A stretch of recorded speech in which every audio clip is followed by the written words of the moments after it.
pingasin mo sa kanila ang apoy ng iyong pag-ibig. Ipadala mo ang iyong espiritu at sila ay malalala. At babaguhin mo ang mukha na sa kanila.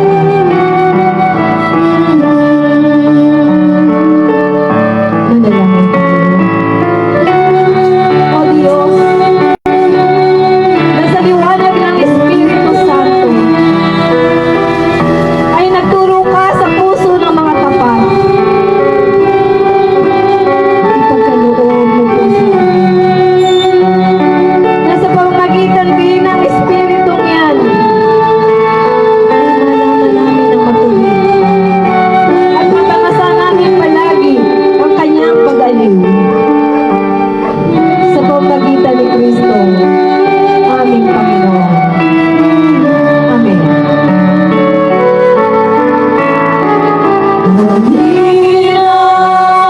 Espiritu Santo,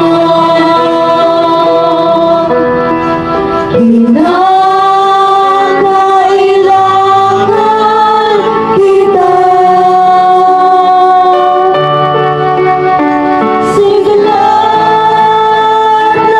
lakas ng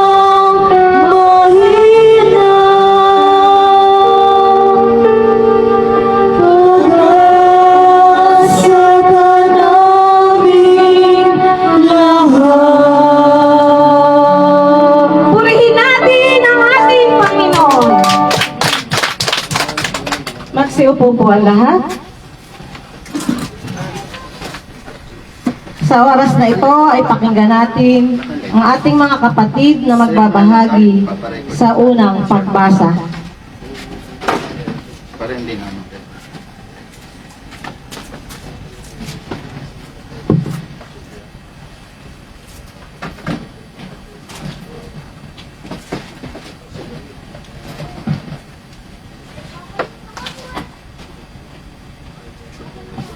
Magandang hapon mga kapatid. Parang lungkot niyo. Parang ang lungkot niyo. Natatangin ba tayo ng panahon? Malungkot ba kayo? Taas ang kamay ng mga malulungkot. Ayan. Taas ang kamay ng nagpupuri sa Diyos. Ayan. Okay. At tayo po ay nasa unang pagbasa. No? Ito yung assignment na binigay sa atin. Ayan. At ito po ay halaw sa, nga pala si Kuya Wildy, ay maraming nakakilala sa mga choir, si Kuya Wildy. Kuya Willy, pero si Kuya Wildy.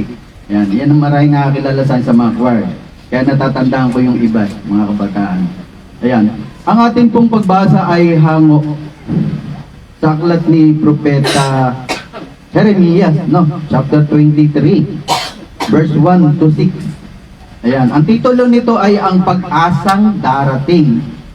Ayun, may pag-asa ba tayo? Amen! Asa mga kamay na umaasa na ang pag-asa ay nasa Panginoon. Ayan, purihin malakas ang Diyos. Ayan, sa ating pagbasa, sino ba si Jeremias? Ayan, si Jeremias ay isa sa pangunahing propeta nung panahon ng Ebreyo, yung Biblia.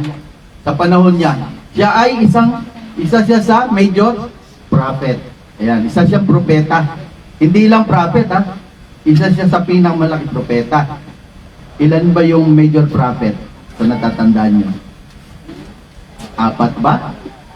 Yung maliliit, yung minor.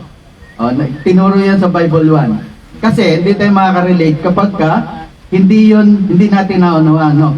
Ito ay nagbabalik aral tayo mga kapatid. No? Jeremias ay isa sa propeta sa Hebreo na salita sa kanilang kapanahunan. Isa siyang pari, isa siyang saserdote. At si propeta sa kanyang pangangaral, mga hula, yung hatol laban sa Huda at Jerusalem dahil sa kanilang pagsamba o yung idolatry nila sa mga larawan. Hindi yung larawan sa silawa yun, anghel na magkalubog yung pakpak. Pero dito, ang binabanggit dito ay yung pag-idolatry doon sa mga larawan na ginawa nila, yung mga gintong baka o yung mga kanilang mga diyos-diyosan. Medyo lalalim tayo pag doon tayo nagpunta, pero madami yon mga kapatid.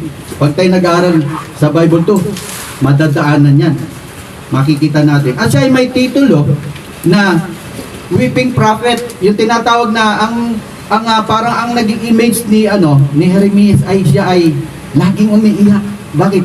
Tumatangi siya dahil yung kanyang yung bayan na kung saan siya ay sinugo ng Diyos ay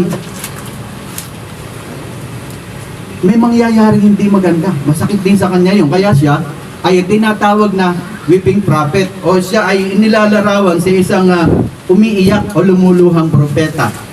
Ayan, para sa kanyang pagdadalamhati sa pagkawasak ng Jerusalem. Yun yung kanyang gampanin. Merong 5 bagay na nakapaloob sa ating pagbasa. Una ay 5 bagay. Una ay nahati ito sa dalawa, verse 1 and 2. Mensahe at babala ni Yahweh. Ayan. Yung unang versikulo at pangalawa. Una, parurusahan. Kanino at bakit? Bakit nga ba? Parurusahan ng Diyos. Kanino at bakit? Una, walang malasakit. Yung mga nasasakupan ng mga namumuno. Kaya iyon ay isang dahilan kung bakit siya ay sinuguron. Pangalawa, walang malasakit sa kanilang mga nasakupan. Pangalawa, pinababayaan ng mga ito na mangalat at mamatay. Yung mga tupang binabanggit dito, hindi tupa ha. Kung hindi yung mga tao, yung mga Israelita. Pangalawang bahagi ay ng mensahe sa mga tagapamuno. Bakit? Ayun nga, dahil pinangalat ninyo, pinababayaan ng aking kawan. Sabi ni Yahweh. Pangalawa, hindi ninyo sila binantayan, kaya kayo'y parurusahan ko dahil sa inyong gawain ito. Yun. Pangalawa, ano pa ang balak ni Yahweh? Okay, verse 3, ako magtitipon sa nalapi sa aking mga tupa mula sa lahat ng lupaing pinagtapunan ko sa kanila. Pangalawa, may kalong bahagi, ibabalik ko sila sa kanilang tinubuang lupa. Pangatlo, at sila'y muling karami. Yun, sa pangalawang bahagi, ay pinangako ng Diyos doon sa unang pagbasa. Kung tayo po ay nakinig, yun yung ating napakinggan. Okay, pangatlong bahagi, malasakit ni Yahweh sa kanyang bayan. Bakit ba ang Diyos hindi naman tayo gano'ng kaganda, nagmamalasakit ang Diyos sa atin, Kung alam lamang ng Diyos na ganyan yung bigas natin. Pero alam mo, mahal na mahal tayo ng Diyos. Dahil hiniligha tayong kalarawan at kawanis niya. Kaya walang pangit sa mundo, Dahil sa image tayo ni Lord, kinuha. Yan. Okay. Verse 5, darating ang araw o panahon, verse 5a, pasisibulin ko mula sa lahi ni David ang isang sangang matuwid, isang hari na buong karunungang maghahari. Yun. Sino yun? Future yun Ano to tawag dito ay propesya. Mayroong darating, sa bandang huli. Madadaan natin. Paiiralin niya sa buong lupain ang batas at katarungan. Batas at katarungan. Hindi ito katulad ng batas ng tao na kapag mayaman ka, kampe ko sa'yo, Hindi. Kapag ikaw ay mahirap, wala kang bayad sa abogado. Hindi. Ang batas ni Yahweh dito na tinutupay, siya ay mayroong batas na totoo at ang Diyos makatarungan. Hindi kayang suhulan ang batas ng Diyos. Dito sa kanyang propeta na Jeremias, yung kanyang ipinapahayag. Panlima ay ano ang mangyayari sa magaganap? Meron tinutukoy dito. Panlimang bahagi, verse 6a, magiging matiwasay ang Huda sa panahon ng kanyang pamamahala. Pangalawa, at ang Israel ay mapayapang mamumuhay. Pangatlo, ito ang pangalan tatawag sa kanya, Yahweh. Si Yahweh ay matuwid. Tingnan niyo po, magiging matiwasay ang Huda sa panahon ng kanyang pamamahala. At ang Israel ay mapayapang mamumuhay. Payapa ba Israel ngayon sa panahon niyo? Sa panahon natin? Sa tingin niyo? Ha? May gera nga May giyera nga sila May gulo nga. Kahit sa atin sa ating bahay may giyera Lalo si nanay pag nakita nagkalat yung pinggan pinagkainan Sa amin lang nararanasan ko yan. Minsan para akong nanay Kapag kumain ka, linisin mo na para makabawas na yun sa gampanin ng iba. Kasi minsan nagiging pabigat tayo doon sa ibang kasama natin Pinagkainan na lang natin, di pa natin malinis Tinitingnan nyo mamagay mata ko Ayan. Okay, pagising ko kasi sarado yung dalawang mata ko Sabi ko, ahayo pa ba ako? Punta pa ba? Hindi ko minasispread dito. Sabi ko, in God's perfect time, God will provide ng lahat ng pangangailangan. Ayan. Okay. At yung itong ating pagbasa, ito ay tumutukol sa mabuting pastor. Yan. Doon tumutukoy itong sinasabi ni Yahweh na darating. Ito yung mabuting pastor, nasa Salmo. At ito, mas mabibigyan linaw ito pagpasok doon sa mabuting balita. Tandaan natin mga kapatid, ng unang pagbasa, ang Salmo at ang mabuting balita, may kaugnayan yan. May kaugnayan. Kaya makinig po tayong mainam para mas lalo nating mapaunlad yung ating buhay spiritual. Hindi lamang yung ating physical, no?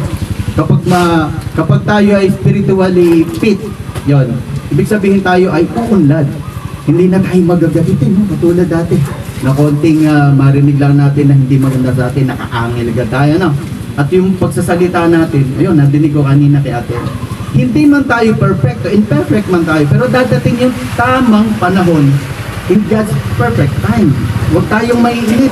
Kasi, hindi na tayo perfecto eh. Kung perfecto na tayo sa lupa, ay wala na tayo dito. Kinuha na tayo ng Diyos. Bakit? Dahil ang makapunta lamang sa langit ay mga banal. Amen? Okay. Tapos na po yung ating pagninilay, no? Bibigyan ko kayo ng insight. Ang mabuting pastol ay sa aklat ng mga awit, chapter 23, verse 6. Yun yung kanina, yung Salmo. Pangalawa, sa aklat din Ezekiel ay 34, verse 11 to 31. Pagnilayan po natin to para mas lalo makatulong sa ating pagpapaunlad. Pangatlo ay sa mabuting balita. John 10, 7:30. Yun po. Ngayon, saan ngayon? Nakinig lang ba tayo nung ating napag-aralan? Hindi. Kailangan meron tayong matutunan sa buhay. I-apply natin to. Hindi lamang to sa mga Israelita, no? In general, no? In general, para sa kalahatan. Kasi wala na to eh. Daang taon nang lumipas. Ngayon, ang kaugnayan nito ay relationship with people and God. Sa atin na.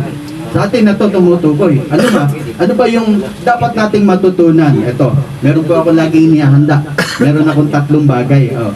Meron akong 3 bagay na hindi ko kinakalimutan dahil ang mabuting balita, dapat meron itong naiiwan sa atin. Diba? Tulad naghahasik, kailangan, yan ay tutubo. Kailangan mapaunlad natin. Hindi man natin ito magawa, sa buhay. Napakahalaga, meron lang isang maliit na maitanim sa ating puso o matandaan. Minsan, di ba, tayo salita o yung maraming salitang hindi natin natatandaan yan. Ang mahalaga, di baling kaunti. Sabi nga din, natatandaan niyo yung pondo ng Pinay. Kahit isang kusing, basta't magaling. O, di ba? Patungong langit yan eh. Kahit ang isang kusing, ito ay may dating. Dapat ganun din sa atin sa pakikinig. Hindi lamang sa unang pagbasa, sa pangalawa, sa mabuting balita. Kung hindi, ano ba ang tinutukoy ng salita ng Diyos? Ipinupukol nito sa atin. Ibinubuhos yan eh. Nanduroon yung hindi lahat na nakikinig ay matatandaan yan. Kung hindi, meron lang isang bagay na matatandaan siya sa kanyang pakikinig. Ito po, meron ng 3 bagay, 3 important lessons we should handle. No? 3 aral na dapat nating panghawakan. Ayan, minsan, di ba? Tayo ay naniwala tayo kay Mayor sa mga kandida, panghawakan natin, sabi ni Mayor, papagawa itong ating kandida. Di ba ganun ang tao? Kasi sino pa ang Diyos pag nagsalita? 100% perfect ang Diyos. Hindi katulad ng tao, mapipigo ka. Sa Diyos, mga kapatid, hindi. Okay, una, God has a message to each of us. Ang Diyos ay laging mayroong mensahe para sa atin. Tinawag itong sulat ng pag-ibig. Yan. Love letter, di ba? Tayo kapag ka nakakatanggap, ngayon eh, baliwala ni love letter kahit sa cellphone, di ba? Pag doon eh, parang baliwala na, no? Sa mga text messages niya.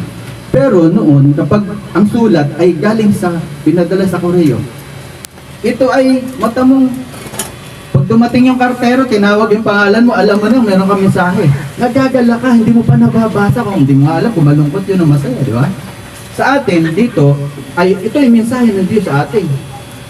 Ito ay love letter sa atin ni Lord. Nagasino pa, di ba? Yung mga natatanda ko, kahit mga ako dumaan sa teenager eh, may mga niligawan din ako. Pag nag-reply yun, pag nag-respond yun, naku po, sabi ko, kahit lalaki ako ng tao, kinikilig ako eh, minsan sa kwarto eh. At saka hindi lang yun, pag binasa mo, ulit-ulit. Ganun din ang Diyos sa aming salita. Dapat ulit-ulit natin yung binabasa. Sa atin, sa rosary, Diyos, tinitira dali pang sekta. Kung pansinin ang mahalaga, pinagninilayan natin buhay ni Lord. Amen? Pangalawa, ay, yung una, God has a message to each of us. May mensahe ng Diyos para sa ating na mensahe ng pag-ibig. Ito po yung nakapaloob doon, no? He has a concern with His creation. Ang Diyos ay mayroon siyang malasakit sa kanyang nilikha. Hindi naman pwede na nilikha lang ng Diyos yung tao eh. Tapos na eh. Hindi eh. Magtataka kayo. Napakabuti ng Diyos. Bago ligayin yung tao nandun na yung lahat. Napansin niyo? Doon sa Genesis. Napansin niyo po mga kapatid, buksan natin, open our eyes. Open our spirit. Buksan natin yun. Ang Diyos nilikha niya muna lahat ng pangangailangan. Bago yung mangangailangan. Huwag tayong matatakot, no? Dito lalim ng tubig kanina, natatakot ako, baka di na ako makabalik. Tutugtog pa ako sa misa sa amin. Pero, ang Diyos, kapag ang desire ng puso mo ay nasa Kanya, hindi tayo matatakot. Bakit? Alam natin na hindi tayo bibiguin ng Diyos. Amen? Pangatlo, our life will be peaceful, no? Magiging tiwasay. Ayan, magiging payapa ng ating buhay. Yun po yung pangatlo. Una, ayan, three things, important lesson we should handle. Una, God has a message to us. Merong mensahe lagi ang Diyos sa ating pagninilay, sa ating paghahayo. Ano ba yung ating paghahayo? Hindi lang tayo nasasama lang kung saan. Kung hindi, dapat meron tayong naiuwi, no? Para hindi nasasayang yung ating pagpapagal. Pangalawa, ay we has concern for His creation. Meron siyang malasakit sa kanyang mga likha. Pangatlo, ay our life will be peaceful. Magiging matiwasay payapa ang ating pamumuhay. Tatlong bagay. Natandaan niyo po. Kahit alin sa tatlo na yan, kapag iyan ay mayroon tayo natin sa puso natin, anumang hamon ng buhay sa atin, hindi tayo mabibigo, hindi tayo aatras. Bakit? Alam natin na mayroon tayong Diyos na inaasahan.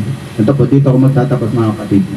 Ayan, meron ako nabasa. Ako kasi ngayon, mahilig na magbabasa ulit ng libro. Matagal ako nahinto katulad nyo rin. Matagal ako nahinto sa Bible study. Siguro for almost 15 years yata. Ayan, tagal ako hindi nakasama sa paghayo. Nito lang ulit, sabay-sabay tayo nag-aaral sa Bible to. Ito yung iiwan ko sa inyo mga kapatid. Mayroong isang tatay at isang anak. Dumating ang panahon na kaarawan nitong bata. Ayan, yung tatay busy sa trabaho, sa anak buhay, pero hindi niya nakalimutan yung birthday ng anak niya. Ginawa niya, bumili siya ng isang regalo. Tuwang-tuwa yung bata na binigay ng tatay niya. Nakita niya, pagbukas niya ng gift wrapper, ay, nakita niya isang napakagandang kotse-kotse na kulay pula. Pero nung binuksan niya, at binuot niya sa sahig, nalungkot siya. Bakit? Ang daming mga pyesa, tapos daan-daang piraso ng tornilyo. Ngayon, ginawa ng bata, ayon sa kanyang kakayanan, sa kanyang kaalaman, ay pinagbuo-buo niya to, pero natulog siya mamiiyak. Bakit? Hindi niya nabuo. Ginawa ng tatay, ma-absent siya sa trabaho, tapos tinulungan niya yung anak niya para mabuo. At nung mabuo nila, galak na galak yung bata. Hindi lang bata, pati yung tatay. Bakit? Nakalagay ngayon sa isang sala sa napakagandang pulang kotse-kotsehan. Yun. Bakit? Sinunod nila yung manual na nakapaloob doon sa kahon. Ganon din mga kapatid sa ating buhay, no? Ang manual ng ating buhay ay yung salita ng Diyos na ating pinagninalayan. Yung Word of God na ating pinakikinggan. Ito yung manual na ating buhay. Kapag ito yung sinunod natin, pinakinggan mabuti, iningatan sa ating puso, at ini-apply natin sa araw-araw ng ating buhay, tayo ay magtatagumpay. Amen? Praise the Lord. To God be the glory. Magandang hapon po sa inyo.